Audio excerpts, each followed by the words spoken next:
আমরা এখন আছি কুষ্টিয়ার লালন শাহর মাজারে। এই মাজারটি দেখার জন্য আমরা সকালে হোটেল থেকে বের হয়ে চলে আসলাম। আর এই যে আমার পিছনের যে গেটটি, এটা হচ্ছে লালন শাহর মাজার গেট। লালন শাহকে চিনেন না বা লালন শাহর গান শুনেন নাই এমন মানুষ খুবই কম আছে। আমার মামাও কিন্তু লালন শাহর ভক্ত। আর লালন শাহ হচ্ছেন একজন বাউল গান ও দেহতত্ত্ব নিয়ে উনি গান করতেন। লালন শাহকে স্মৃতি হিসেবে ধরে রাখার জন্য এখানে একটি একতারা তৈরি করা হয়, যেটি লালন শাহর মাজারকে আরো সুন্দর করেছে। এই হচ্ছে লালন শাহর মাজার। এই যে দেখেন, এখানে লালন শাহর কবরস্থান এবং লালন শাহর ভক্তদের কবরস্থান। তুমি কথা দিয়েছিলে সাইজি, আসবার সন্ধ্যাবেলা তোমার জন্য যত্ন করে গেঁথে রেখেছি সাইজি একটি বকুল ফুলের মালা। আমি স্বপ্ন যোগে দেখতে পেলাম সাইজি আপনি গিয়েছেন মালা। সকালবেলা উঠে দেখি আপনার শেষ বিদায়ের পালা। আপনার শেষ বিদায়ে যায় দেখলাম সাইজি লক্ষ লক্ষ লোকের মেলা। তাই তো আমি বসে থাকি সন্ধ্যাবেলা, পরাবো আপনাকে মালা। আপনি তো আর এলেন না সাইজি, শুকায়ে যাচ্ছে আমার বকুল ফুলের মালা। আসসালামু আলাইকুম। লালন শাহ মারা যায় 1890 সালে। তারপর থেকে তার ভক্তরা এই জায়গায় এসে বীর জমাইতেন এবং সমাগমটা একটু বেশি ছিল, যার কারণে উনি মারা যাওয়ার পর এখানে মাজার তৈরি করা হয়। আর উনি জীবিতকালে এখানে প্রতি বছর শীতের মৌসুমে উনি এখানে গানের আয়োজন করতেন, যেখানে ওনার অনেক ভক্ত আসতেন এবং উনি গান নিয়ে দেহতত্ত্ব নিয়ে আলোচনা করতেন। এটি হচ্ছে লালন শাহ ফকিরের প্রথম ভক্তের কবরস্থান, শীতল শাহ ফকির। আর এখানে অনেক বাবাদের দেখা যাচ্ছে। এখানে আরেকজন লালন ফকির শুয়ে আছেন। এটা আমাদের শিপন মোহাম্মদের সামনে লালন শাহর ভক্তকুল। এখানে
আচ্ছা, আপনারা এই যে লালন শাহ ওনার এই মাজারটা কবে তৈরি হয়েছে?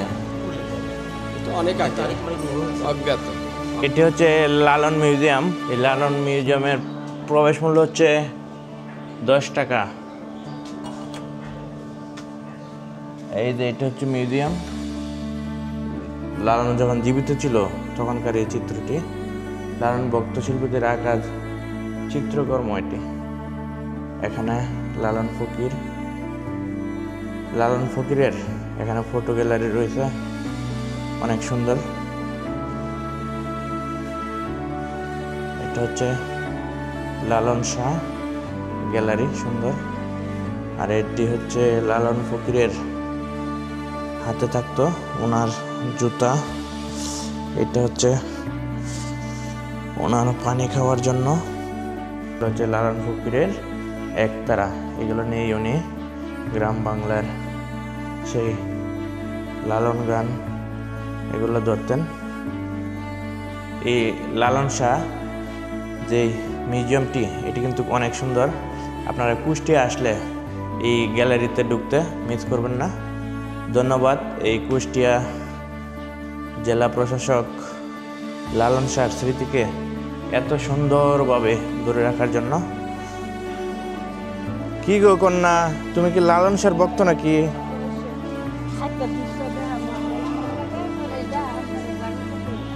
কি দেখাবা? এই যে দেখেন, এই গাছটা মরা ছিল, আর এই লালন শাহর মাজারের এই গাছটি আবার জীবিত হচ্ছে। এই যে দেখেন, গাছের গুঁড়া একদম পচন চলছিল, ক্ষয় হয়ে গেছিল, আর এই গাছটি এখন আবার জীবিত হচ্ছে। গাছটার ভিতরে কিছু ছিল না, এমন ভাবে মারা গেছিল। হ্যাঁ, এই দেখেন গাছটা একদম খুলসা হয়ে গেছিল। এটা হচ্ছে আমাদের লালন শাহর। কথা বলছে,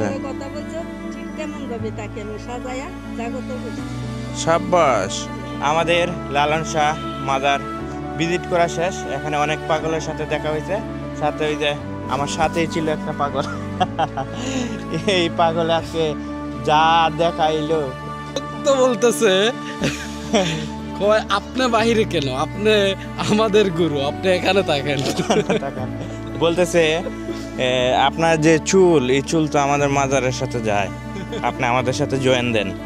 তো মামা বলতেছে, না ভাই, আমি অন্যদিকে পাগল, আমি এখানে থাকলে হবে না, আমার ঘুরতে হবে।